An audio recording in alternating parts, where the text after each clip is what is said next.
What is up, ladies and gentlemen, boys and girls? It's your boy Goblin, and today we're coming in with a banger of a video, a true hoot and a holler. I hope you guys enjoy this one. Drop a like if you do. Don't forget to subscribe if you haven't already. And also, we are playing mini golf once again today because it's been a while and I wanted to prove that I still got it. And as you can see in this gameplay, clearly I still got it. So I hope you guys enjoy this video. Drop a like if you do. And without further ado, let's dive into it. So in today's video, we're talking about the legend of Crackhead Chris.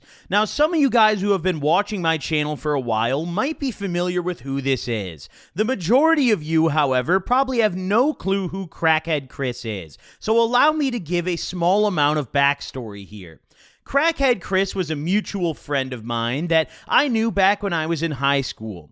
He earned the name Crackhead Chris not just by acting like a tweaker, but because this guy would mop up any drug he could find, and he would then drive on them. This guy had no regard for his safety whatsoever, and there was no stopping him. One time he came over to my weed guy's house, fucked up off the opiates, and pulled a hatchet on him. This guy was completely unpredictable. I have many incidents and stories with this guy of just being around him and getting into some fuck shit. He wasn't really someone that I was ever directly friends with. In fact, I don't even know if I ever had him on my contact list for more than a couple days because this man could not keep a phone or a phone number. Crackhead Chris was a majestic person in my life. He was almost like a rare spawn. He was like a shiny Pokemon. This guy would appear and he was so different from everyone else in my social circle. No one really knew much about him, what his plan was, why he was the way he was. We just knew that he was absolutely insane. And today, we're talking about a specific incident with him.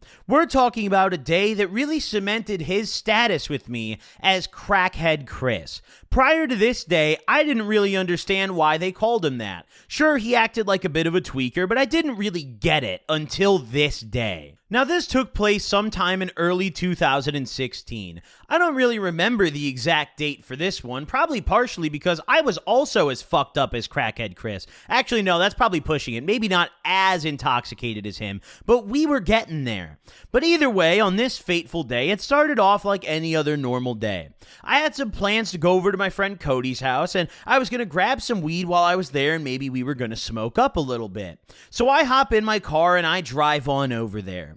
Now, once I get there, Cody's brother tells me that he's got some Xans, which is music to my ears. I was always down to pop bars. At this point in my life, I was extra down. I was mopping up pretty much any drug I could get my hands on. So I bought a little bit of weed and I bought some Xans as well. Now, I'm chilling there for a little bit, hanging out in Cody's garage, and I pop one of these bars. There were some little white ladders. I don't think they were script, if I'm being honest. I mean, no one is selling script Xans outside of a script bottle, let's be real. If it's really script, you're going to keep it in the bottle and tax it. So these were definitely not script, but they were some decent presses. I remember these things hit, and they definitely tasted right. I've had much worse presses than these. So I pop my Xan, and I'm chilling at Cody's, and we're smoking a little bit of weed, and eventually Crackhead Chris pulls up. Now, I had no idea he was coming, but I knew he was coming before I could see him. The reason I knew he was coming is because he drove this absolutely clapped out hoopty Golf GTI, and it was the loudest vehicle in the town. I don't know what this guy did to it. I'm telling you right now, it definitely wasn't a custom exhaust. I think he might have just straight piped it with a saw, if I'm being honest. That kind of seems like a Crackhead Chris thing to do. But this guy's car was so unfathomably loud. Like, it did not sound good in any way. I have no positive comments to make about this guy's vehicle. It was a nightmare. But we heard him coming from blocks away, so we knew immediately, like, oh, there goes Crackhead Chris. You know, he's pulling up. It was normal. You always knew he was coming. Sometimes we'd hear him coming and he'd show up unannounced, so we'd, like, close up the garage and pretend no one was home because we didn't want to deal with Crackhead Chris off whatever drug he was going to show up on. But on this day, we decided to leave the garage open, probably partially because we were all off the Xans, so hanging out with Crackhead Chris sounded a lot more appealing. This guy pulls up in his clapped out GTI, and mind you, it's not just the sound that's an issue. He's got stickers all over it. It is rusted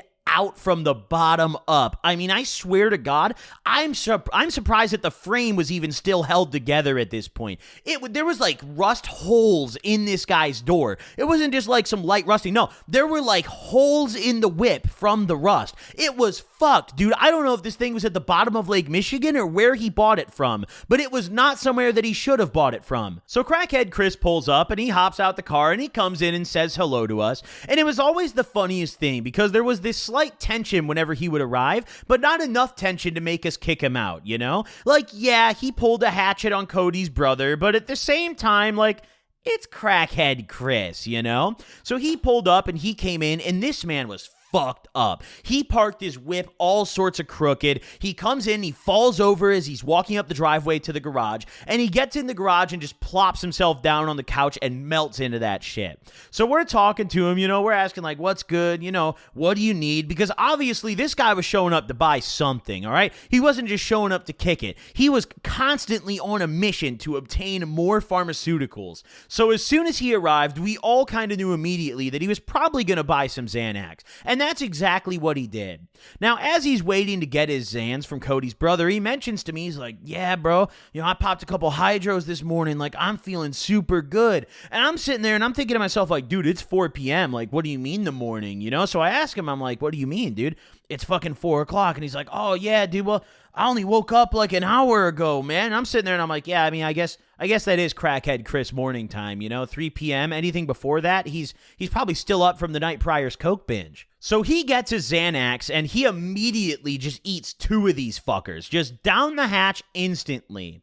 Now, he had quite a tolerance, so 2 ladders was not necessarily the craziest thing ever, but this guy was already so intoxicated that he couldn't make his way from the curb to the garage. He couldn't even make it up the driveway without collapsing. So I don't think he needed the 2 extra Xanax, but he thought he did, so he popped them. So we're chilling in the garage, chatting for a little bit longer, and finally, Crackhead Chris suggests that we go get some McDonald's.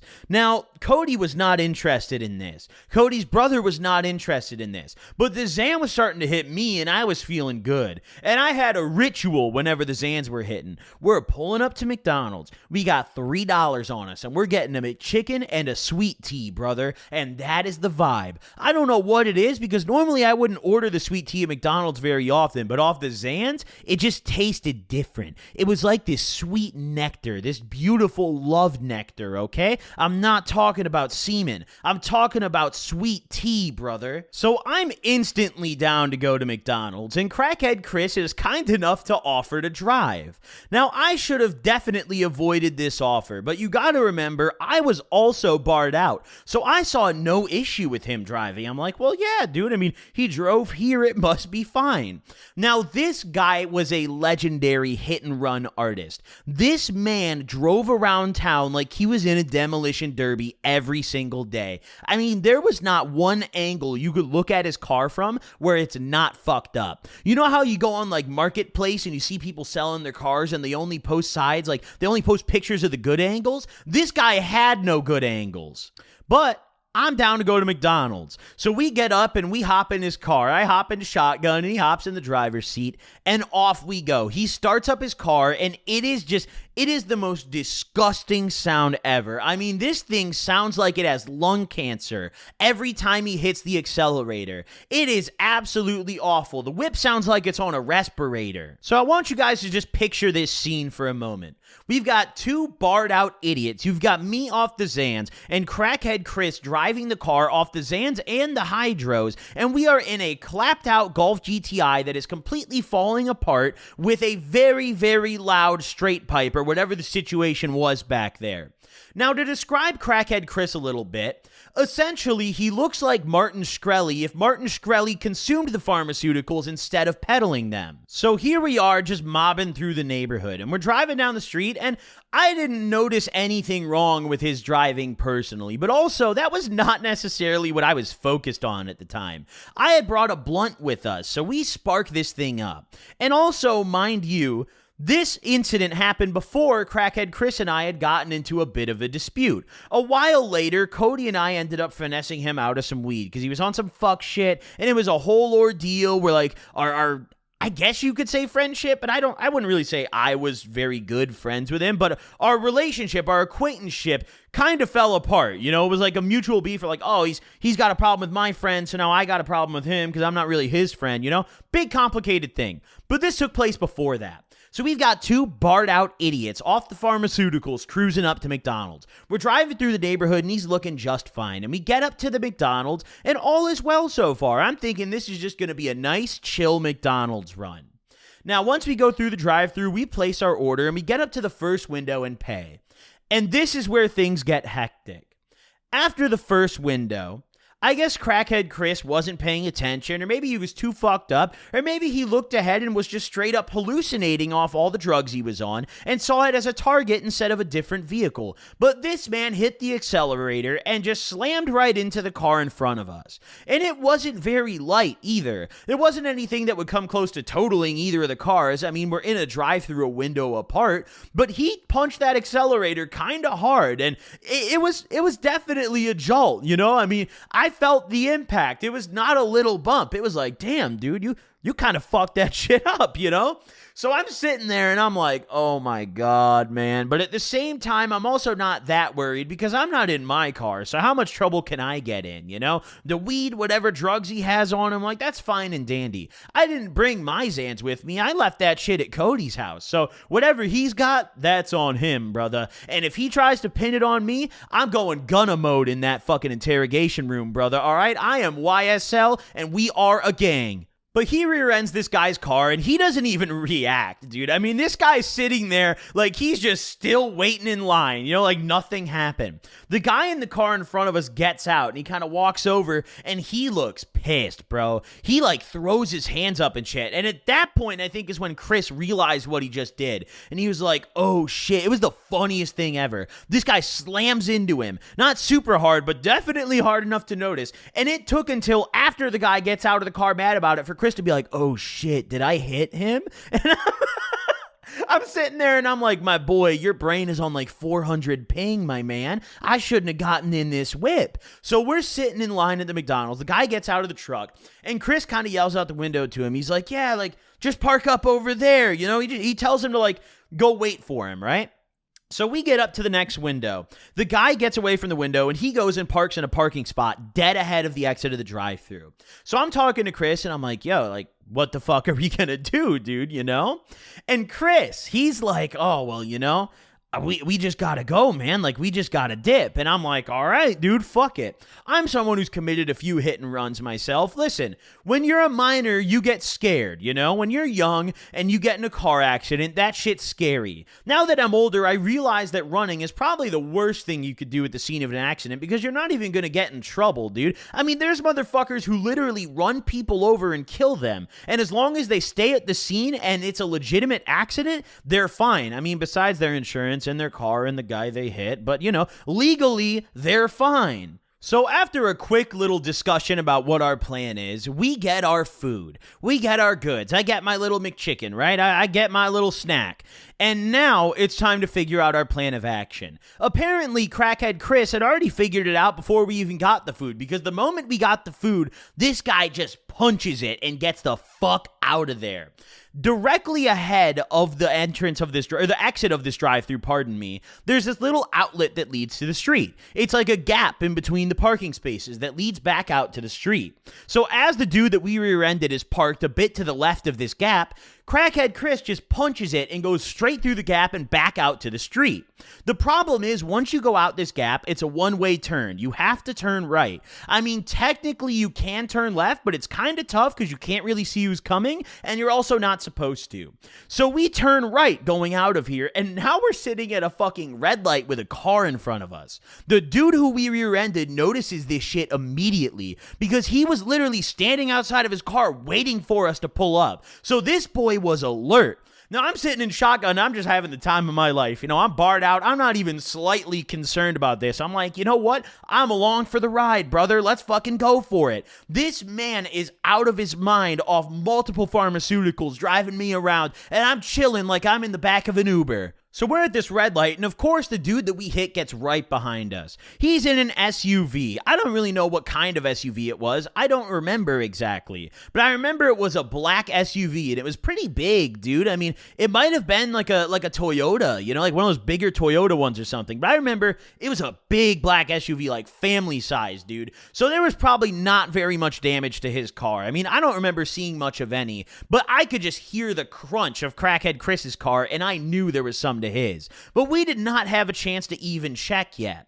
So this car gets behind us and he starts honking at us. This guy's blaring his fucking horn. So Crackhead Chris, now he's got this tiny little GTI, so he's able to take these super fucking tight U-turns, dude. That's the one thing I'm jealous of about those little hatchbacks like that. You can take the tightest fucking turns and be totally fine. So this guy just whips the Yui immediately, turns around going the other way, right? It's a one lane each way, whips around, somehow fits there, and goes the other way.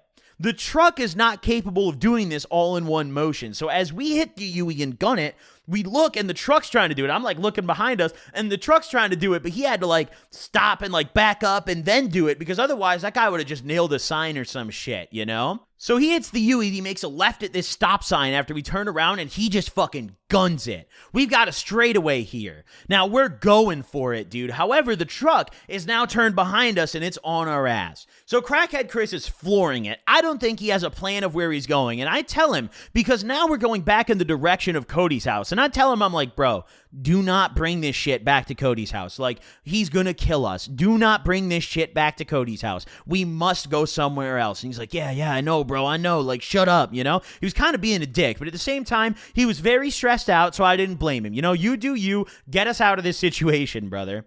So he fucking guns it, and he goes straight, and we end up at this stop sign where you can either turn right or turn left. But he does neither. He goes straight across into this church parking lot. Now, this church parking lot is big. It wraps all the way around this church. Every side of it is just asphalt, just parking lot. So he punches into this fucking parking lot, just goes straight through the stop sign, stops for like a millisecond, never came to a full stop, goes straight into this parking lot of this church. Now, I'm sitting there and I'm like, where the fuck are you going, bro? Like, what are we doing? You know, what is the plan here?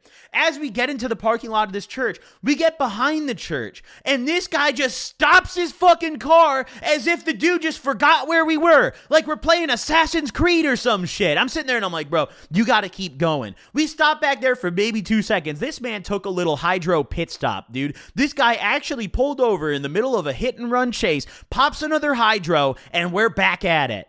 Now, this SUV pulls around the back of the church pretty quickly, almost immediately after this man slaps another hydrone down his throat. And instead of driving back out of the parking lot, this man does probably the stupidest, most barred out thing he could have possibly done. He decides to just gun it across the field.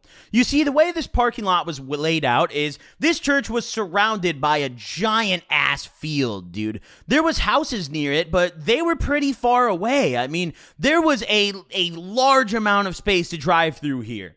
Now, there was no curb around the parking lot like your normal parking lot, so there was kind of a little bit of a ditch that led to the grass. So if you went off the asphalt, you would go down a little bit and then be on fairly even level grass. So this guy just fucking goes for it, dude. He guns it off this fucking edge of the parking lot. I swear to God, I think we got a very small amount of airtime going off the ledge. This guy lands in the grass and just fucking guns it. Now, I don't want you picturing some crazy Dukes of Hazzard shit, thinking we got like a real stunt jump in. But I mean, the wheels did leave the ground for probably like 2 milliseconds going off this tiny little ledge. So, hey, we got some airtime, baby. So this guy is just fucking gunning it across the field, flooring it. The car's not doing so great. It's very bumpy. We're not going very quickly. It sounds like his car is kind of struggling to handle the terrain that we're on. I mean, he's flooring it and you could hear his engine getting loud, but the rest of the car is not moving with it, dude. It's like the car's getting frustrated. It's like, come on, you fucking idiot. Get back on the road, you know? So he's gunning it, and for some reason, this is where the SUV drew the line. They did not follow us into the grass. They decided that was the end. They're like, nope, I'm in a very tall SUV. I cannot go on this grass, despite the fact that this tiny little GTI just did it. So we're flooring it, and I'm looking back, and it's like, have you guys ever seen in the movies where there's like the people running across the U.S. to Mexico border, and they make it across, and they look back, and like all the cops are waiting at the border? That's how it felt like. I look back, and I'm like, yo, let's go, floor it, dude. We gotta go. Like, let's go, dude. We did it, you know? Crackhead Chris is just gunning it through this field. Now, as we're driving, we realize pretty quickly that this was not meant to be driven on, so there isn't really anywhere that's a very easy exit. We kind of just had to go for it at a certain point. At the opposite corner of this field, we drove as far across as we could. There was this little side road in the middle of the neighborhood, right?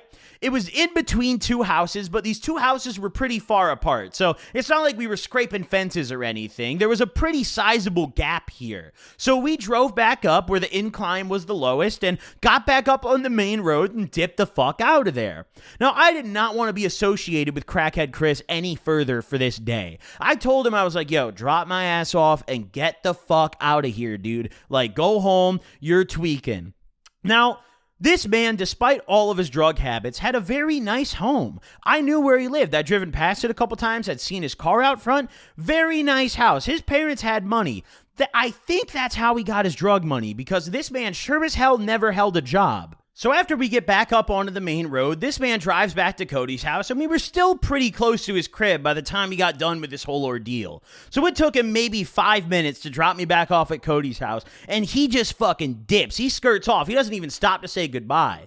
So I walk in with my McDonald's still intact, and Cody's like, where the fuck did Chris go? And I'm telling him, I'm explaining, I'm like, bro, this man is fucked. I said to him, I'm like, I understand why you call him Crackhead Chris now. Like, this is fucked. The adrenaline was pumping through me so hard that by the time I had gotten back from McDonald's, the Xan pretty much wore off, dude, despite the fact that I took it right before going. So I'm sitting there, and I immediately just grab another couple of them boys and pop them down the hatch, dude, because I was chilling. I was trying to relax. Crackhead Chris vanished after that. We didn't see him again for a couple weeks, and then he just appeared out of nowhere. Car still fucked up. Probably didn't make a single repair or even get it looked at, because that's the Crackhead Chris way of life. But listen, man, hope you guys enjoyed this video. Drop a like if you did. Don't forget to subscribe if you haven't already. And that was the legend of Crackhead Chris. Hope you guys enjoyed this one. I'll see y'all in the next one. Peace out, y'all.